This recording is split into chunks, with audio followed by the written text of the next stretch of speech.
Hello, this is Brian Foster on Kardec Radio, presenting the program Spiritism and the Spirit World Around Us.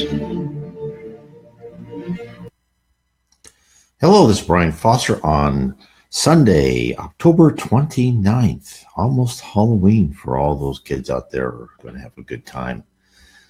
I know you can't wait. So what is our program about tonight? Tonight is about obsession.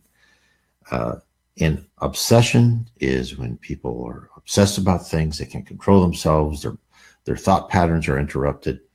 And again, before I start anything, I want to say is that all these, Spiritism, I'm going to explain about why Spiritism thinks a lot of this happens, some of the factors, but the most main thing to think about is that always follow your doctor's advice, and that the Spiritist hospitals in Brazil that actually treat obsession and other type of disorders all do that in combination of modern medical methods plus Spiritism, that is talking to spirits. So what is the premise about obsession, and why does Spiritism talk about it? And that is because we, as we said before, we live on a planet of atonement. And as such, we have done things to people in the past, things that I'm sure a lot of us aren't proud of. And when I mean from past lives that we don't have any conscious memory of. And then what has been said in Spiritism is a lot of people's mental problems comes from these spirits who are in the umbral, the lower zone. And what they do is they obsess, they try to communicate with thoughts to that person and try to extract revenge or some sort of punishment in their minds to that person who have done them great harm in their own minds in a past life. And that is what I'm going to talk about tonight. So it is interesting. Again, I just want to say that whatever we do, always follow, your doctor's advice, medical advice. And of course, again, I'm going to say the Spiritist hospitals in Brazil that treat this, there are none yet in the United States. They found great success rate, and this could also, obsession could just be from a drug user or an alcoholic, that other spirits are around him or her and want to feel the effects of alcohol, and then they put this feedback into their mind that they just want it more and more. And then those spirits can kind of connect with that physical body, that person's physical body, and feel the effects of alcohol. So there's all sorts of, there's no one solution. There's no one answer. That's why the Spiritist hospitals in Brazil work with everything they can. They use modern methods completely, but they also use trying to talk with spirits. So now let's talk about that. So what do? We live in a sea of spirits. As Chico Xavier said, the umbral starts at the tip of your nose. So now there are good spirits around us. They come and they help us, and there are wonderful, wonderful people. But we actually live constantly around us in a sea of spirits who sometimes they're just watching, they're just observing, they could care less, but other ones are there, they're trying to interact with us, and some of them are interacting with us in a harmful, non-beneficial way. And that's why we're here on this earth. That's why we're on the planet of atonement. We have to learn to filter out bad suggestions and bad ideas. Right? It's just like those cartoons with the angel on one shoulder and the devil on the other. And the angel tells you something good, which is, you should follow your conscience. And the devil says, no, don't do that. Do this instead. It'll be fun in the short term. And, there's a lot of truth to that, unfortunately. But that's why we're here. We're here to learn to filter out bad ideas. It's living on earth is like going to school in middle school or junior high, whatever you went to, whatever they called it. And then, as you know, as you think back and you talk to your friends, they had like the most dumbest ideas and the most destructive ideas. And they always wanted you to do it, right? Well, that's the earth we live on. And you have to learn to be in that middle school is to just, not listen to those people. It's not easy. So let's go back to what Allan Kardec said about spirits. Let's kind of look at over a broad thing, and I'll get more into how obsession occurs. That's one example. There's many different ways. I'm not going to at all say that I know everything. I'm not a medium. I've been part of some of these meetings, but I'm not dealt personally with these type of spirits. So Allan Kardec, in a book called The Spiritist Review, the 1858 Spiritist Review, this book, well, you can find that on Amazon. This book was a compilation of each of the 12 monthly of contents of his magazine. And his magazine, Allan Kardec's magazine, back in 1858, was called The Spiritist Review, Journal of Psychological Studies. So this is what he said. He goes, and he was talking about a young medium who was tricked. The medium, the spirit had the medium do all sorts of stupid things. Just the spirit was just playing with them. He was having fun. And therefore, then Allan Kardec, okay, this has happened. I'm going to write a quick little article and tell you, okay, this is what you need to keep in mind when dealing with the other world. And this is what we should all remember. This is very important because a lot of us think, spirits, they're good. When you pass over, you become this beautiful angel, right? You're becoming something that you weren't. Well, Spiritism tells us that when you leave this physical body, you are who you are. You still have the same characteristics and personality. You may not live in that dense cocoon anymore. You're lighter, you're less matter, more energy, but you are still who you are. And if you are a wonderful person, you are a wonderful person in the spirit life. If you are a pickpocket or a con man, well, you still have those same characteristics. That's why we have to be careful. This is what Allan Kardec said. The spirits are not all equal in power, nor in knowledge or wisdom, as they are no more than human souls detached from the corporeal body. They present a variety even greater than that of people on earth because they come from all worlds and among the globes. Earth is neither the most basic nor the most advanced. Thus, there are very superior spirits as there are very inferior ones, very good and bad, very wise and very ignorant. There are those of levity, malevolence, liars, astute, hypocrites, polished, sharp, jokers, etc. Remember that. It's just like junior high, like middle school, right? There's all kinds. You think about it, probably was a painful experience, but it actually was good because you got to see everything, right? It's amazing how we can survive those things. Number two, what he said, we are incessantly surrounded by a cloud of spirits that occupy the space around us, despite the fact that we cannot see them, watching our acts, reading our thoughts, some to do us good, others to do us harm, whether good or bad spirits accordingly. Number three, from the physical and moral inferiority of our globe in the hierarchy of the worlds, the inferior spirits are more numerous here than the superior ones. And let me back that up with from data from Chico Xavier, who said at one of his programs, when he was asked, okay, how many people, when they pass off, actually rise into one of the levels of heaven?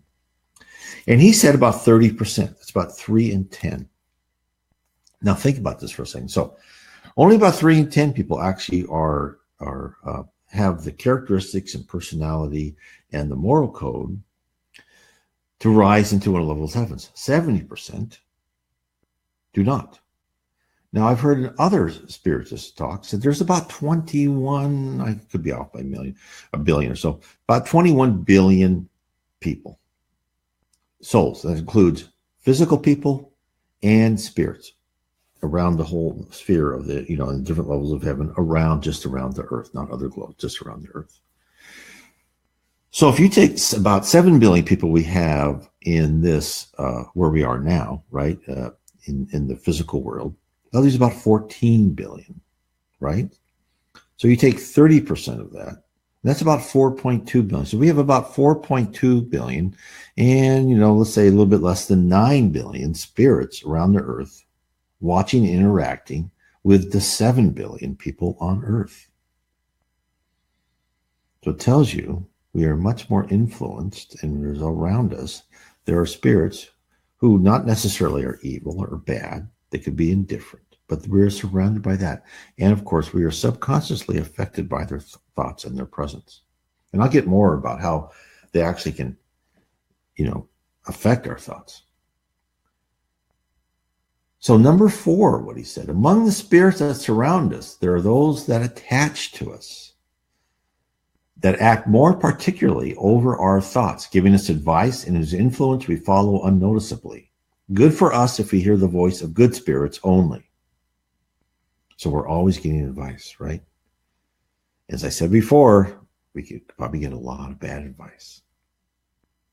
Number 5, the inferior spirits only bond to those that listen to them, that give them access and to whom they connect. If successful on dominating someone, they identify with their own spirit, fascinating them, obsessing them, subjugating them, and leading them on as one does a child. Now, a lot of it is just like a medium. And what we're told in Spiritism, over and over again in different books, by Andre Louise and others, is that a medium attracts the level of spirits of the same level as that medium is spiritually. So if the medium is of a high spiritual level, they will attract higher and higher spirits. And, you don't have to be a perfect person or even a nice person to become a medium, right? You could be born with that talent, and the spirit world said, okay, use that talent, see how you do. Are you going to improve yourself, or are you going to use it for gain or whatever purpose? So therefore, the spiritual level of the medium attracts those type of spirits that they talk to. The same with just us. Our spiritual level, we will attract spirits who can affect us. Number 6, obsession can never happen but by inferior spirits. A superior spirit will never cause you harm, will never make you obsess over anything. The good spirits don't produce any kind of coercion, come back to influence of bad spirits, and stay away when they're not listened to. So when you have good spirits, just like those cartoons, the angel and devil, what happens if you always listen to the devil, the bad advice, I'd say there's no such thing as the devil in Spiritism, and then you constantly ignore the good messages that are coming to you, the good spirits will say, okay, you can take this life and learn on your own. I'm trying to help. Just like a teacher will try to help a student over and over again. And then if that teacher finds the student listens to them, they'll help them more. If the teacher finds that student ignores them, never says, doesn't help at all, teacher would say, okay, you're on your own. Same thing in the spirit world. It's tough love. Number 7, the degree of coercion and the nature of the effects it produces determine the difference between obsession, subjugation, and fascination. Obsession is the almost permanent action of a strange spirit that leads the person to be solicited by an incessant need to act by this way or that and to do this or that. And when I talk about obsession here on this program, I'm kind of talking about a combination of these things can happen too. Subjugation is a moral bond that paralyzes the free will of the one that suffers it, pushing the person to the most reckless attitudes, frequently most contrary to their own interests. A bad spirit doesn't care if you hurt yourself. A spirit who enjoys watching others have pain doesn't care if you hurt yourself, hurt your career, hurt other people. That's enjoyment to them, unfortunately. Then Allan Kardec says, fascination is a kind of illusion produced by the direct action of a strange spirit or by his cunning thoughts, such as illusion produces an alteration in the comprehension of moral things, leading to misjudgment and evil to mistake for good. So again, someone is doing evil, they think it's good. You hear that a lot with very mentally ill people, right? They think, someone told me to do this, this must be good. And they've lost their own will. They've lost their own way of controlling their destiny and listening to their conscience. Number 8, human beings can always disengage from the oppression of the imperfect spirits by their willpower, by the choice between good and bad. If the coercion achieve the point of paralyzing the will, and if the fascination is such that it obliterates reason, then the will of a third person may replace it. And this is exactly what Spiritist hospitals do with people who can't really help themselves, right? Because in Spiritism, you can always help yourself, but sometimes these people are just not able to do that. And then this is where Spirit hospitals help them. Not only maybe with medication to help to control, their obsessiveness, but also with trying to help spiritually, and then also talking to the spirits that are trying to affect them. So, therefore, For those in the process who are just curious about communicating in the spirit world, you must be on guard. You must be wary who you let into your house and your mind. So now let's talk about an example of how unkind spirits can really use your mind against you. And this is in the book, Action and Reaction. Another one, this is an Andre Luis series of books. The first one, of course, is No Solar, which I've talked about a lot on this program, which I recommend everyone read that first. If you haven't read the No Solar books, you can find these on Amazon.com. But you can look up Xavier or Action and Reaction. Also, if you want to go to the Spiritist bookstore, you go to my site, nwspiritism.com. And on the right-hand side with a picture of Allan Kardec right up on the top right, click his picture, you go right to the bookstore, and you'll find these books. You'll find all sorts of Spiritist books. It's a great place to find books, so I would recommend that. So what I'm going to talk to you about is something right from this book. This was done by the Spirit Andre Luis. Andre Luis, in this whole series of books, Andre Luis went with spirit teams to learn how the spirit world helps and interacts with us here on Earth, with discarnates, with errant spirits in the lower zone, and he learned a lot. It was very fascinating.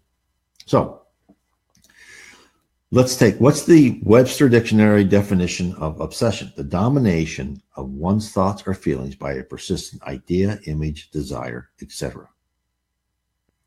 So in the book, Action and Reaction, Andre Luis is studying the lower zone when he encounters a woman who asks that he and his friends assist her to help her son.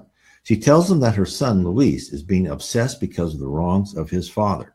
Again, this is a classic case of spirits who want to take revenge. And sometimes he's not even the guilty party. They'll take revenge on a relative or something. So Luis is now a grown man with a wife and child. His father murdered his two uncles so that only the father would be left with the inheritance. So with the father dead and out of the uncle's grasp in the spirit world, the two uncles, are concentrated on destroying the nephew's life, and it's all out of revenge. So Andre Luis journeys to the house where he finds it filled with miserly spirits who themselves are obsessed with the material world and treasure. And these poor spirits haven't been able to leave the lower zone because of their inability to free themselves of the desire for riches on earth. They haven't yet learned to look up and follow the path of love and service to others. So Andre and he usually travels with a group. They walk around the house and they spot the son. And the son is sleeping in his bed, but at night, of course, as Spiritism tells us, we are free from our body, we can wander. They find the spirit of a son is spirit at his desk, admiring the stacks of money in his office where they meet the two uncles.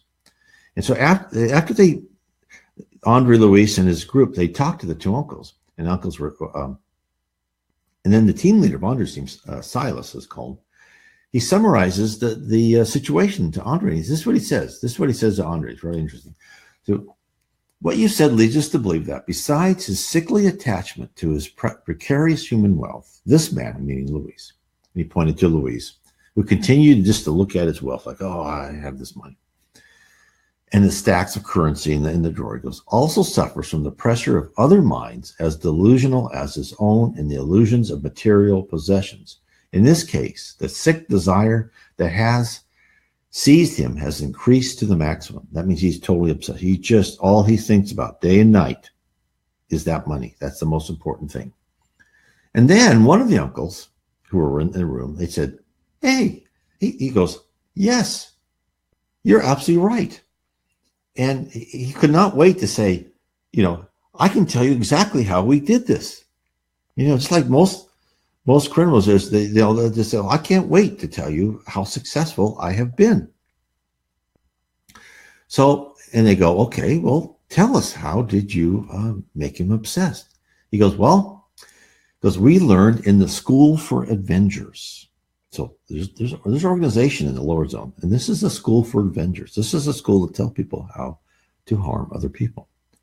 Because besides our ordinary immediate desires at every phase of life, this is one of the uncles talking, We all possess a central desire, our basic theme, and our innermost interest.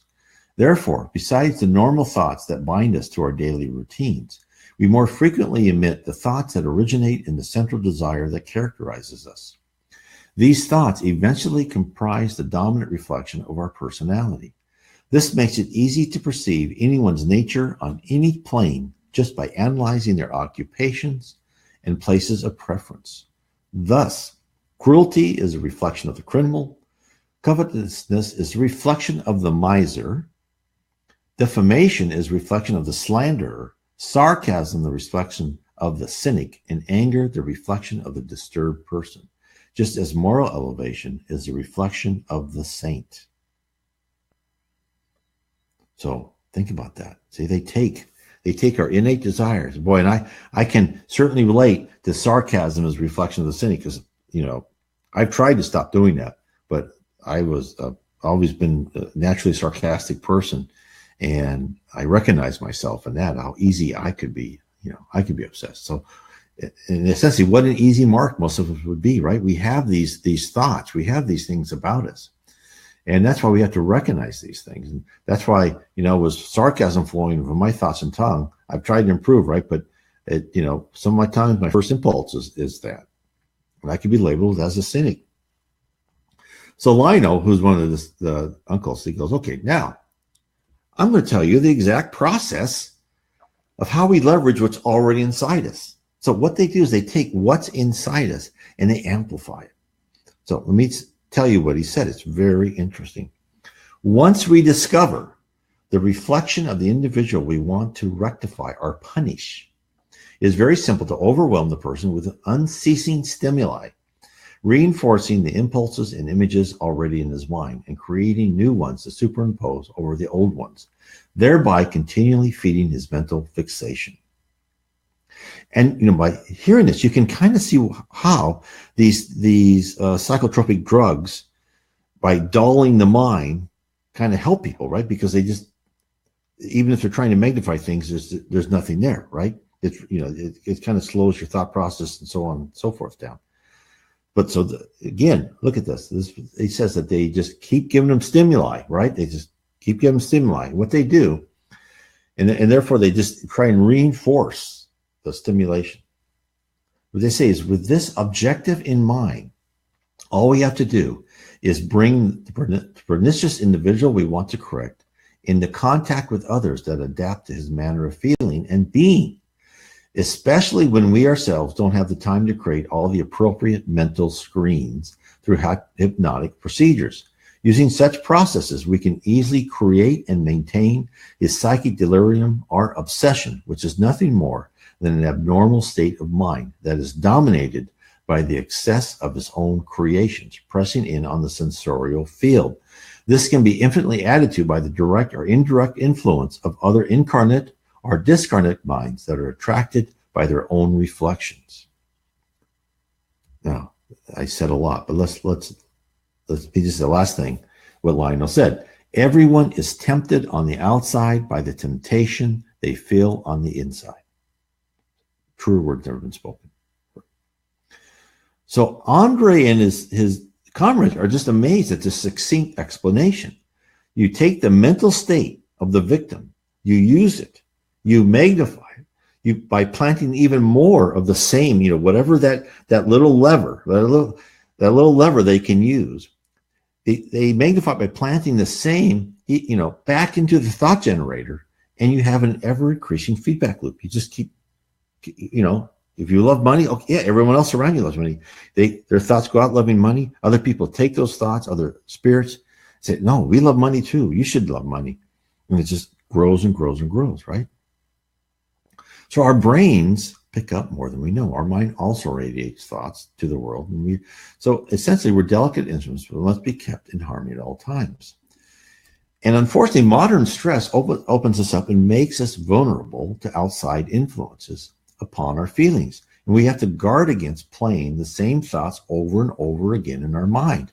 And they can be used against you.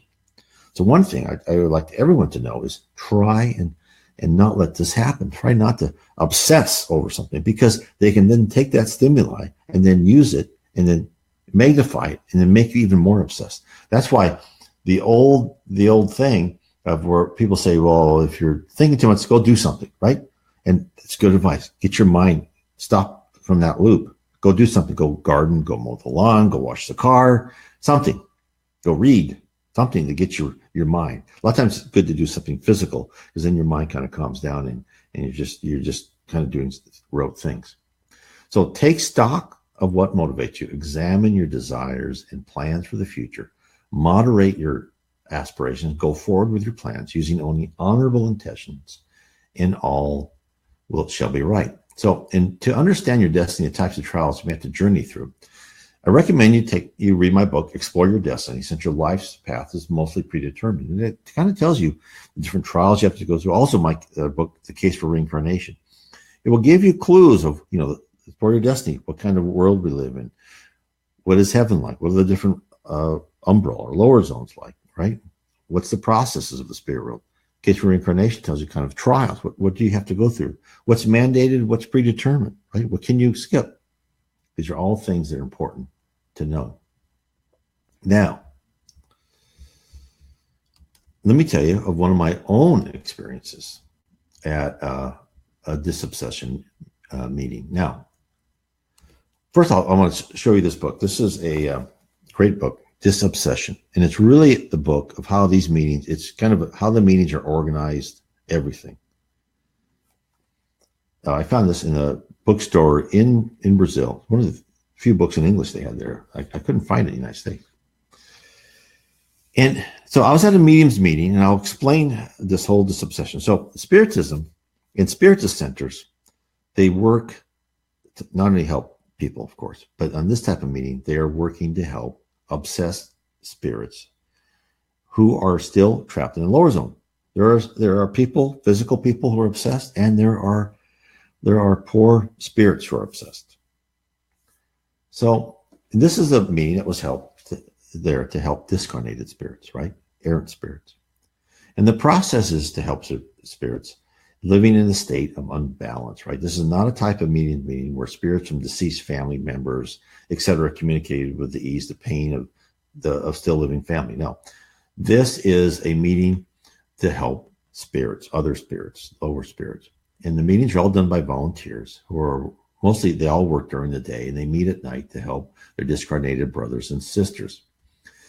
And so, and if you've read one of the Andre Luis books, such as The Messengers or Workers of the Life Eternal, what I witnessed at the meeting followed the pattern of disobsession meetings in those books quite closely. The meeting started was one of the persons saying a prayer to start. And next, the mediums talked about their experiences since the last meeting. And after the previous information was digested, one of the mediums read a passage from one of the spirit books, and they kept their discussions and readings to a strict timetable. They timed everything and watched the clock. At the appointed hour, the lights were dimmed, right? So it'd be like a light. You see the light behind me. They had a light, and it was more of a, one of the red lights they put in there. So there was just more of a red light in the room. And so there were papers and pens ready at the table to receive any written messages. And there are two types of mediums at the meeting. A trance medium, and they talk about all this stuff right in this book. There's other books you can't do. Is the one that the spirit connects with and speaks through their voice, right? So a trance medium will allow the spirit to come and actually talk through them, right? You'll hear them say maybe the different type of voice or whatever. They will use that human form to talk. The other medium is the counselor medium, who engages in conversation with spirit. And I saw a counselor medium would come over and move his chair, go and sit and next to a trance medium, and then actually talk to the trance medium. So you had a person talking to another person, but who was actually being a vehicle for the spirit to talk. So I was there. I was not at the table. I'm not a medium. I was at that, a chair against the wall in my rightful place, of course. And then, of course, now this conversation was all in Portuguese. I'm not perfectly competent in Portuguese, so don't trust me, everything I say, but this is what I heard. So we went on, and it started very fast. A trance medium started shaking like this. And then he said, untie me, untie me. Why am I restrained? And the counselor medium came over to sit by the trance medium and put his hand on the trance medium's arm and said, please calm down, everything will be fine. And the spirit kept yelling to be free. And finally, the counselor medium told the spirit to go back to sleep and try to contact the group another day when he was able to communicate. So this shows you that that poor spirit must have been in something thinking that person was bound, right? And this couldn't even get, and so what happens in the spirit means they don't let just any spirit come in, right? The spirit means in the spiritual centers, all protected by the higher spirits. And the higher spirits select the spirits to come into the meeting with one of those they think that can be helped. Evidently, they selected this person. They thought they could maybe help.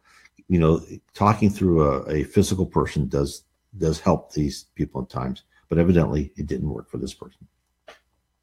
So next, a woman's spirit was talking through a female trance medium, and immediately she began complaining about her life in general. And she said, how could someone study, go to school, be educated, and wishing to be a good wife, and yet spend a long time locked in her own house by her husband? And if that is not enough, her husband then marked her face with a red-hot iron. He burned all my face. Then she cried, and she said she was sad, and she seemed to believe her face was still disfigured, even though she had left her physical body. And of course, we know, according to Spiritism, we are what we think, right? When we are a spirit on earth, we are what we are. It's objective. It gets more subjective because our thoughts change even our physical appearance.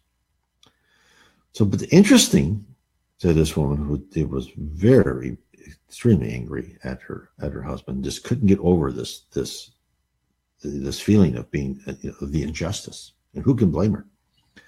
But next, her husband possessed another trance medium on another part of the table, and he said, I feel very terrible I did this, but during those times the husband totally owned the wife.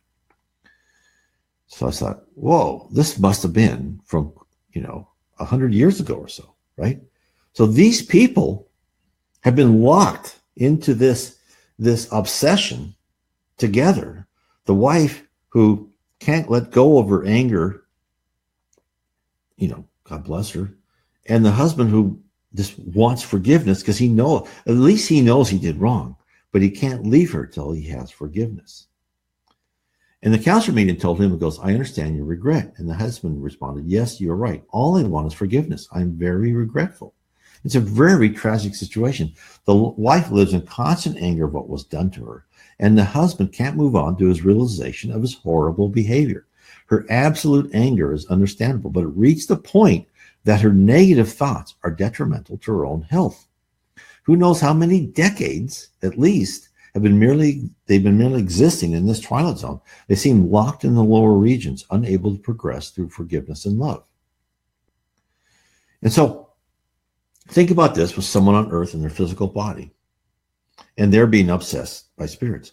So what the spirit hospitals try to do, spiritist hospitals, is they try to say, look, spirit, yes, we know you're trying to get revenge on this person, and what that person did to you was horrible. Oh, hello, Olympio. He just says hi, I'm from Brazil. He goes, what that person did to you was horrible.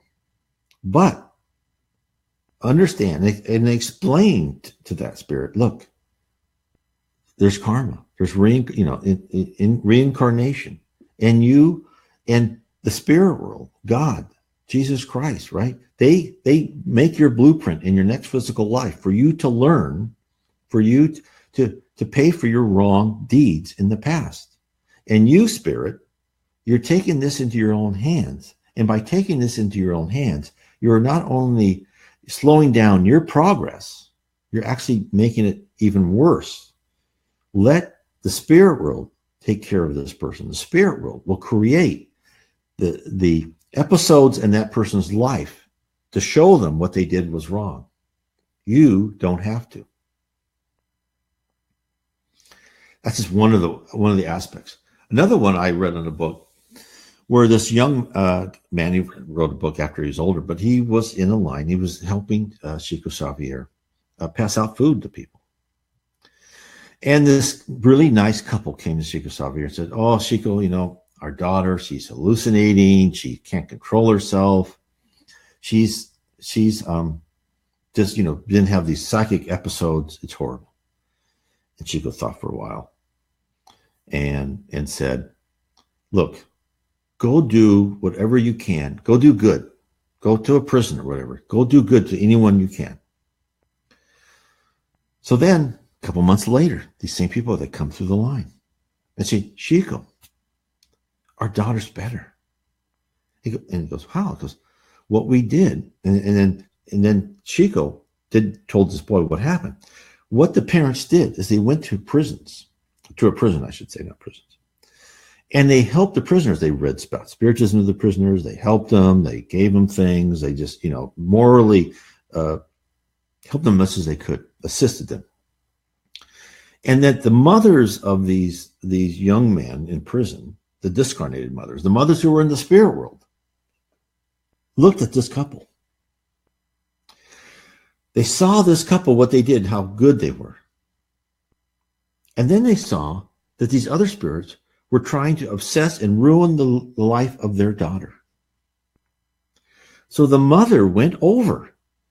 The mothers talked to the spirits that were obsessing their daughter, said, please don't do that. This is a wonderful couple. Look what they're doing to my sons, for my sons, right? They're helping us. Please stop obsessing her. And then they did. It just shows you there are so many different ways. It's just amazing. So these stories are just,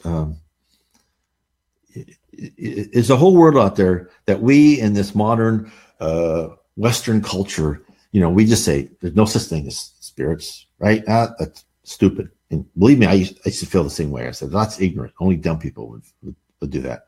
And of course, I was the one that was dumb, right? Because we equate the belief in the other world, right, with primitive cultures. And when we say, and of course, we're actually, in some aspects, we're the primitive culture. We should say is that we're an advanced materialistic culture, but we are very behind in the spiritual culture. And we have to recognize, and even in the books by Manuel on the Way to the Light, is even saying like the Egyptians, right? During the times of the pyramids, they were very advanced spiritual culture. They understood reincarnation, it's life. They understood these things, whereas we, many of us do, but on the whole, we don't. And we actually, not only do we try to ignore it, if it comes up, we try to shut it off. Now, it's getting harder because of all these things about near-death experiences, etc., are coming out, and people can't explain these away. So now let's go through the last case on the meeting I was at. And this last case is a male spirit came to the trance medium, and he told everybody at the medium how hypocritical and stupid we were. He goes, all of you are fools. You think you're superior to us. And the counselor medium said, no, we don't think that. We just want to give you help and love. And the spirit says, who are you to give love? Only Jesus reached the high level of love. No one else, he said in a very loud voice. He goes, well, we are here in empathy to learn. How about you, the counselor said, trying to find a way to start a constructive dialogue. And he thought for a while, says, don't you think we also don't have empathy? I have love within my group. And the counselor medium says, are you happy with your life? The medium and the spirit says, I accept my life the way it is. So the counselor medium, sensing that he wasn't open to a positive conversation, told him, okay, so why are you here? If you don't want to listen, don't have to ask you to let others come. And then the spirit just laughed and he left. And the meeting was like this for 2 hours, short dialogues with spirits who required assistance. Some spirits we were told would come back many, many times. All the spirits were directed to the meeting by spirits from the higher regions attempting to help those trapped by those negative emotions or other causes. And hopefully this group helped other people get onto their path of improvement. Now, I wanted to just take one quick break here from Obsession, and I do want to talk about a book I'm having coming out November 15th. Actually, a series of books that will come out a little bit after each other. And you can go to my site on the Facebook, the ones I'm actually streaming this, which is Spiritism and the Spirit World Around Us. I also have it on my site, nwspiritism.com. And the book is called Heaven and Below. In Heaven and Below, it's Book 1 of Spiritism, The Spirit World Revealed to an Anglican Vicar. And it's all about the books by G. Val Owen, the Reverend G. Val Owen. He was an Anglican reverend. And he had messages from his mother, of many high spirits, all in the 1910s, 1920s. It's a series of 3 books that I've written, and it analyzes and expands the communication from various groups of spirits to the Reverend G. Val Owen. And they're for the express purpose of explaining the reality, the organization, the process, the environment, the progression of spirits, the work, the daily life of heaven and the realms below, to provide those interested in an understanding of why we are on earth, in our present physical form, and in what is waiting for us when our dense shell is cast off and we return to the real world, the spirit world. In Heaven and Below covers 3 main themes: the life in heaven, the lower regions, and appearances of Jesus in the spirit realm. So many other religions offer pictures of life after our spirit leaves our physical body. Most descriptions are hazy and prone to numerous interpretations. In Spiritism, via communication from spirits who have been selected by high-level spirits, supplies us with real and actionable knowledge. In Revelations and Spiritist literature, presents an exciting picture of the bands of heaven and life therein, while a fuller explanation extended about life, aspects of life, and the organizations of the regions below heaven. Now, the reason I did this is because the works by G. Val Owen are complementary and additive to the works by Chico Xavier, Franco, Divaldo Franco, reverse for a second, Yvonne Piera. It's really interesting, and I take a lot of what was in by Chico Xavier and others, and I say, okay, this person says this person says that, but it seems to me there's a lot more information about the higher levels of heaven and more information about the universe in general. And so I believe it should be extremely interesting for people to really understand Spiritism, because what Spiritism is not a static dialogue, right? It's like, the people, God bless them, who think the New Testament, there's anything further than the New Testament. The New Testament is wonderful. The messages of love are for eternal. But what Spiritism tells us is that the spirits talk to us as we become technically and more culturally advanced. And they will tell us more as we are ready. And there's a lot in this book of I think it would come of great interest for people who are ready. Now, for people who have been part of or feel like they've known someone obsessed or someone mentally ill, is that Spiritism also says that you can be part of your own healing process. And again, I will repeat, always go to your own medical professional, right? Don't just try to do this on yourself. So I want to talk about this. If you wish to assist in your own recuperation, then you should know how much your actions and thoughts can influence your recovery. Our bodies are marvelous machines, and we control our inner processes by our influences of our mind. By using our faith and focusing our spiritual desires, we are able to determine positive outcomes. So in the book, Missionaries of the Light, again, by the Spirit Andre Luis. I think this is the 3rd book in the series. I could be wrong. Another book, Sacred by Chico Xavier, which I want everybody to read all his books, all the Andre Luis books at least. There's a section that deals with a young woman who's being obsessed by spirits who wish revenge on actions she had taken in a previous life, right? Just as I talked about before. Alexander, who's in this episode, this scene, Andre's mentor tells him why the young woman is able to successfully resist the barrage of bad thoughts that errant spirits are aiming in her direction. Now, remember what I said before. In the book Action and Reaction, they had all these spirits giving this poor guy, Luis, who became a miser. They were increasing the stimuli, right? They were putting bad thoughts into him. He was thinking them. It was increasing. Well, this is what he said, how she did this. Only patients who have willingly made themselves their own physician achieve a positive healing. The principle is the same in the glorious field of obsession. If victims capitulate unconditionally to their adversaries, they will surrender completely and become possessed after becoming an automaton at the mercy of their persecutor.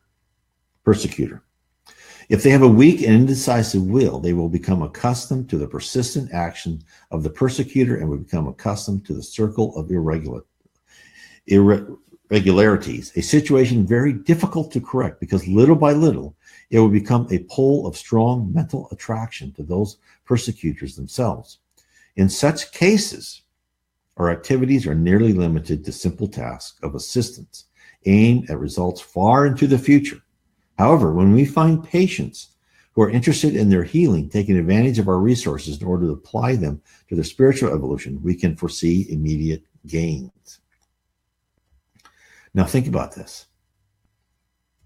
You, by opening your heart, studying about spiritualism, you don't have to be a spiritist, right? You can study the Bible, study about start listening to your own conscience, study about doing the right thing, about being the right person, and learn to filter out those destructive, bad ideas. This is what this woman was doing. And she was becoming better because she started rewiring her brain and she started just building this wall up of goodness around her. So that is why, this is so important. And in fact, there's this great article by Emma Bragdon, and she is American. She went to different spiritist hospitals in Brazil. And she said there's about 50 spiritist psychiatric hospitals in Brazil, and they offer inpatient, outpatient services. And she said she's from about 2001 until 2012, she spent about 6 months each year in Brazil learning about spiritist healing. And I wish that somehow we could get the money for her to start one up here in the United States. I think it would be amazing. But what she said, she was awed and fascinated by the phenomena she witnessed. She saw many people healing from serious physical and mental issues without the use of conventional medicine's typical tools, physical surgery and drugs, and without the use of mind-altering substances, which can be risky. Absolutely. In fact, a lot of these shootings we see are people who've been on these mind-altering substances over and over and over again, and finally they break, unfortunately. She said she saw a dramatic display of the positive potential of healing through meditation, prayer, herbal remedies, peer support, study, and receiving personal healing from highly trained spiritual healers. And this is something, again, that's missing from our own healthcare, right? And it's so sad is that we, in this Western society, right, we concentrate on the pill to fix everything. We don't concentrate on the spiritual aspect of the person. And what some of the metrics that she said, she went in, the president of the Federation for Spiritism in Sao Paulo told her in an interview that this studies of this healing in spiritual centers has a more than a 90% success rate in helping addicts and the suicidally depressed to recover normal functioning. That's without dependence on drug therapy. And then another social psychologist reported in 2001 that 70% experienced great improvement and a definite cure of their problems, including all manner. So that's huge compared to what is in other spiritual centers, right? So this is hopefully, and this is what Spiritism tells us, this is be the future of the world, right? This is hopefully of this future, that this will be a future that will come to us when Spiritism is adopted by the major. Spiritism is a doctrine, right? It's not a religion. So that doctrine, the doctrine of reincarnation, the truth about karma, right? Action and reaction, will be adopted, and in the churches of the future, there'll be places to help people. There'll be psychiatric hospitals. There'll be study places to help older people. There'll be centers of service to people. They'll still have worship as far as if you want on these religious ceremonies and so forth. But they'll really concentrate on helping those who are in need. And so what can we do about it now, right? So we've talked about what that is. And then, for us, even if we're not obsessed, to make sure in the future life, what do we need to do? Well, Jesus told us that. What he said in the New Testament says, be reconciled as quickly as possible with your adversary while you are with him on the way, so that he does not hand you over to the judge, and so that the judge does not hand you over to the minister of justice, so that you may not be imprisoned. Verily, I say to you that you will not leave there as long as you have not paid the last farthing. Now, I don't think Jesus was talking about an actual judicial process. He was talking about, it's amazing when you understand Spiritism, as I kept understanding Spiritism, for the first time, the things that Jesus said actually made sense to me. A lot of things like the parables on, what does he mean by that? And but when he says it, be reconciled as quickly with your adversary, and you could be in prison, and until you paid the last farthing, you're not going to get out. That's exactly what's happening with the obsession. That he really describes obsession, but in words that the people of the time could understand. And that is, if you have enemies, they will follow you life after life. They will follow you. And until you reconcile with them, you're going to be being paid a penalty. It could be multiple lives you could be paying a penalty. You don't want to do that. So therefore, be careful. Don't make enemies. And if you do, ask for forgiveness and give for forgiveness. You also have to forgive people that you think have done wrong to you.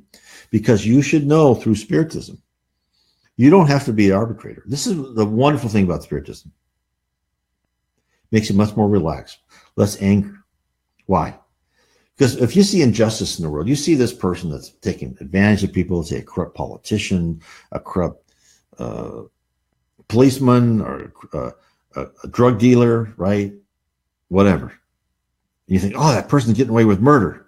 Well, in this physical plane, this physical time, this very short physical time in our immortal lives, yeah, they are, but they won't. Because in their next life, they may have to pay over and over again. This one story I read about Father Crispin. He was wandering the beach, and he found this poor dead baby in the water. Some woman tossed her baby in the water.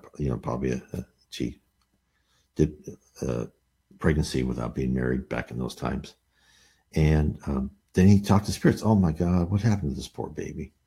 And then the spirit came out and said, well, look, in my previous life, one of the previous lives, I was a pirate. And what I did is when I took over ships, I would just throw the children out because they were no use to me. I couldn't sell them for anything. They were no use. I just killed them.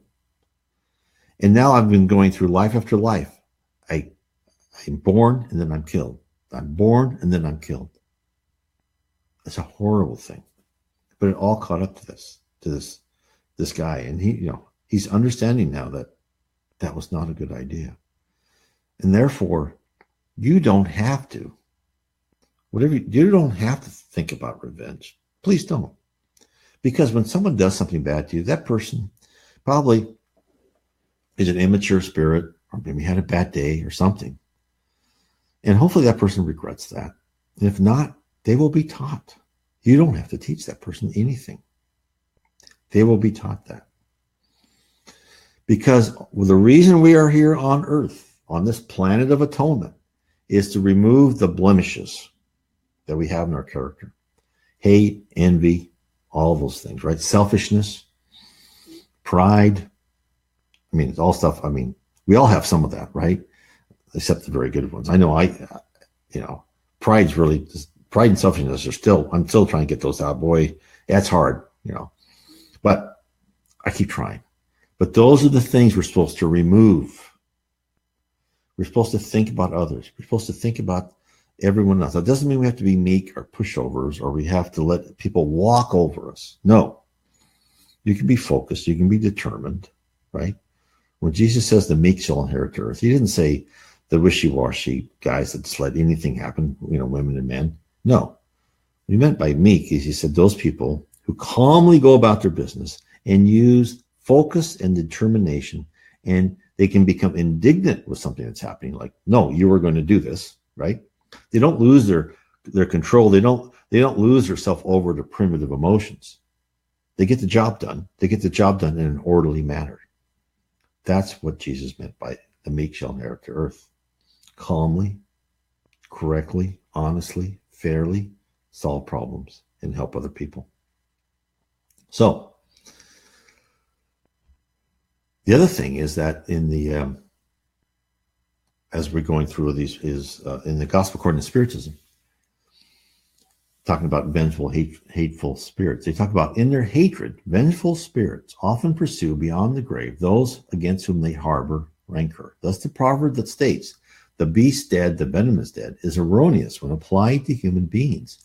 And evil awaits the one against whom it wishes evil to be imprisoned in the body and less free in order to more easily torment it, striking it in its interest of dearest affections. In fact, one can see that the cause of most obsession, especially those that display a certain gravity, such as subjugation and possession, obsessed and possessed persons are therefore almost always the victims of a prior revenge which they probably caused by their own conduct. And this was written in the 1850s in the Gospel according to Spiritism by Allan Kardec, which again, you can get on my blog site. Go to nwspiritism.com, click on that picture of Allan Kardec, you'll see all his books. Now, the other thing is, if you don't have the money, you can look up Allan Kardec. Let me type this in here. You can click Allan Kardec in PDF. Let me write this. So, Allan Kardec, and then in your, let's put down PDF like this, and you will find his books all on PDF. That's how I found. That's how I discovered Spiritism. And they're all free, right? You can read them on your laptop, whatever you want. So go to that, and you can start. It's very interesting. Now, the other thing is, on my blog site, I have many books. And what I've done on my books is I've tried to accumulate all the spiritual literature and put it in themes. Let's say, as I talked before, Explore Your Destiny, which is all about heaven, the process, the organization of the spirit world below, right? The Case for Reincarnation, all about how reincarnation, all the different books of what happens, how you plan for reincarnation, how your sicknesses and your episodes are all part of your plan. The 7 Tenets of Spiritism, where I talk about how I saw the signals and signs, how the spirits are out there trying to help us. And usually we just kind of go through life, but they're there if you just wait a while and you learn to look for them. And I can't say enough, in my newest book, Heaven and Below, I think it's coming out November 15th. And look at that. Look at that on my Facebook site, Spiritism, the Spirit World Around Us. Also, there's a link to it on my nwspiritism.site. You can pre-order on Kindle. I don't have a paperback ready. I'll be getting that ready soon, if you like paperback better. And then the other book I have is Spiritism 101, the Third Revelation, which, if you go to the Facebook site, Spiritism, the Spirit World Around Us, and you go to the file section, I have it in PDF form, so you can just download it for free. If you want it on Kindle, it's 99 cents. Paperback, I can't remember what it is, $6.99. It's a very short book, but it's just a quick introduction. But you can certainly download it for free. If you're watching this streaming on Spiritism, Spirit World Around Us, go there. And again, it's the name of the Facebook site is Spiritism and the Spirit World Around Us. Join that site. Get the PDF, Spiritism 101, the Third Revelation, for free. It's a PDF, and I can. I just hope that you enjoy this, and I hope this session has been good for you. I really love talking to people, getting people's ideas back and forth. And I will now go to my end clip, and I want to thank everyone for being part of this great show. Thank you so much. And you have a wonderful rest of your Sunday. Well, there we go. I would like to thank everyone for listening to our program on Kardec Radio, and to point you in the direction to find more information about the spirit world around us. You can visit my blog at www.nwspiritism.com. Again, that is www.nw as in Northwest Spiritism.com. And if you are ever in the Northwest, I certainly would welcome to have you come to our meeting on Bainbridge Island near Seattle in the state of Washington. Many blessings to all of you, and please continue to explore Spiritism and the spirit world around us. And thank you too. And thank you, Olympio. And everyone out there, thank you so much for your comments. And everyone have a wonderful rest of your Sunday. And God bless everyone.